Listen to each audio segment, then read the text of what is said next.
Steeplechasing started in Ireland, and when two gentlemen felt it was the end of the hunting season, each one felt that their horse was better than the next man's. So they were challenged to a race. They ran from two church steeples, that were several miles apart, one in one town and one in another.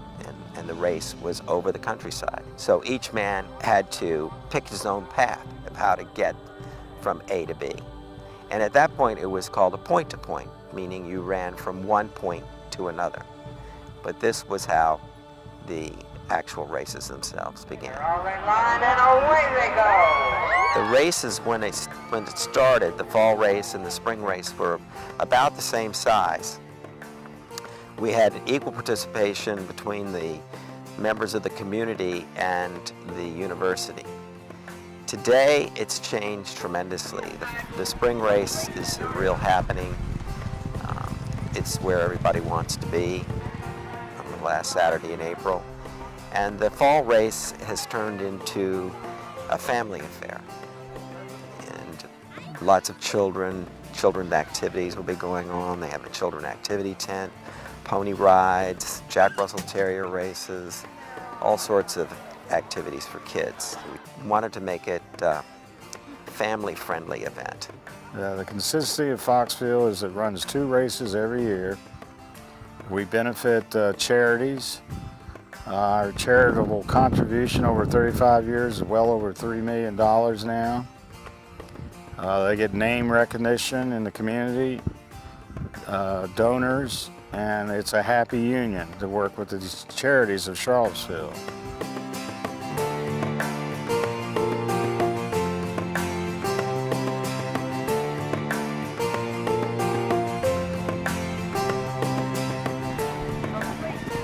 People talk about all the drinking of the students and so forth at the spring race.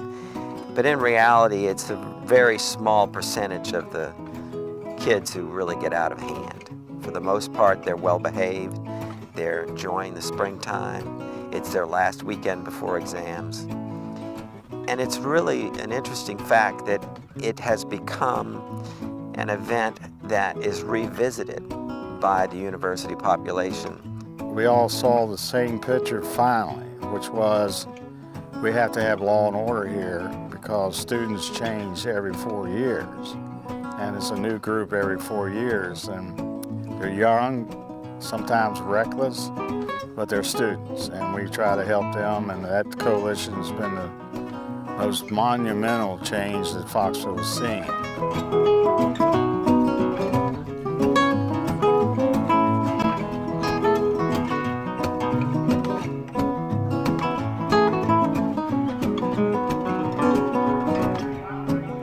The horse outdates all of us. Go back to Romans, and the horse was the one consistent animal that rode them into battles and took them to their homes.